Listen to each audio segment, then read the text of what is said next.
Hey everyone, and welcome back for another deep dive. Today we are going to be tackling something that I am positive we've all wrestled with at one point or another, and that is procrastination. Absolutely. You know, that feeling where all of a sudden cleaning the grout in your bathroom seems a lot more appealing than finishing that presentation for work? For sure. You know, we've all been there. Yeah. But here's the exciting part. Yeah. This deep dive is not just about understanding why we procrastinate. Right. It's about understanding how to break free from it. Yeah, okay. And we've got some research here that dives into the brain science behind it all. Fascinating. And trust me, it gets really, really interesting. It does get very interesting. And the first thing that we need to understand is that procrastination is not laziness. It's actually a way our brains try to protect us from negative emotions. Oh, so it's more like a coping mechanism then? Exactly. Think about it. You know, a big deadline at work, a huge pile of bills to sort through. Right.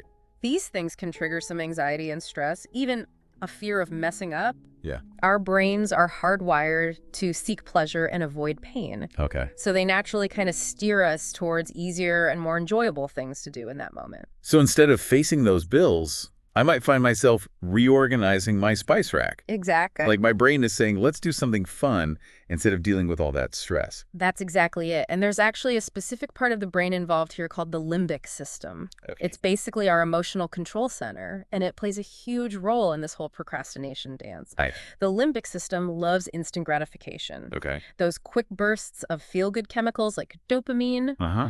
So when we are faced with a really daunting task, it pushes us towards activities that offer those really immediate rewards, even if they're not really the most productive in the long run. Okay, so it's like a battle between the rational part of my brain that knows I need to do the work and this emotional center that just wants to feel good right now. You got it. The tough battle. It is. And unfortunately, that often leads to a vicious cycle, which we call the procrastination cycle. Okay, let's break down this procrastination cycle. Yeah. What Yeah. exactly is happening here? So picture this. You have a big report due, Okay. but the thought of starting it just fills you with dread. Yep, been there. So you do something else to avoid those negative feelings, like scrolling through social media, Right. cleaning your apartment, whatever it may be, and that gives you temporary relief. Sure. But then reality sets in. Oh.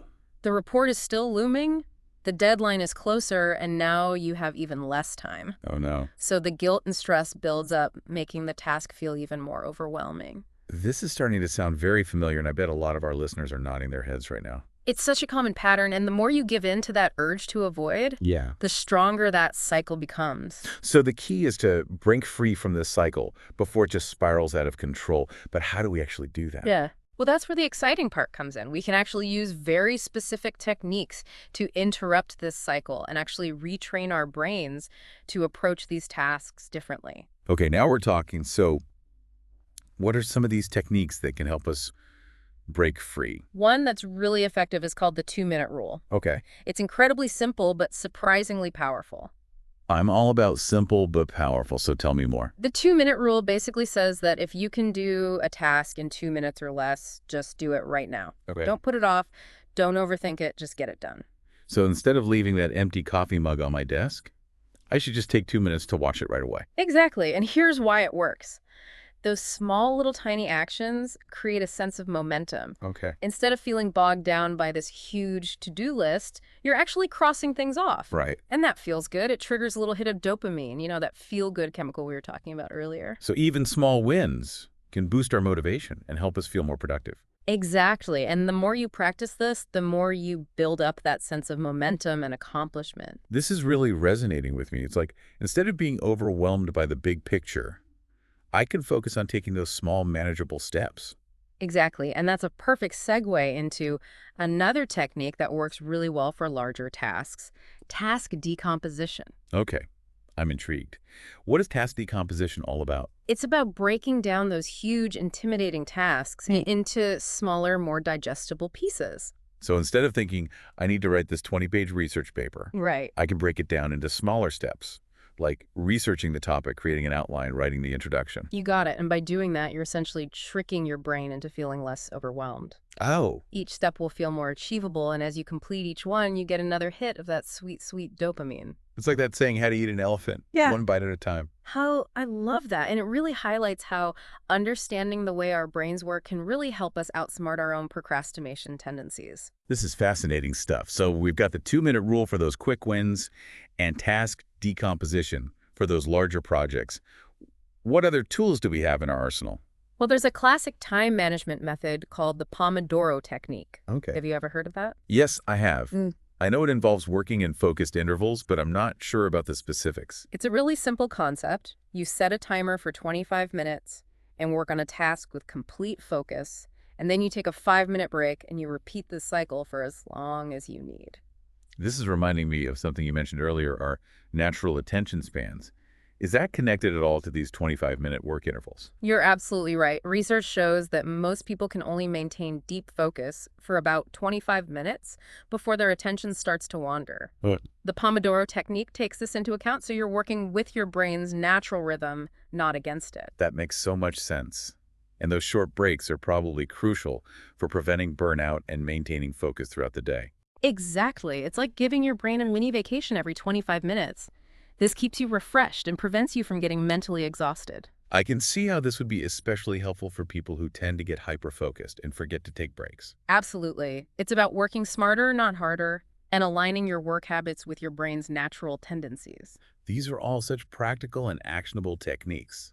I'm already feeling more empowered to tackle my own procrastination habits. That's fantastic to hear. And remember, it's not about achieving perfection, it's about making progress. That's a really important point, and it leads me to something we touched on earlier, self-compassion. Ah, yes.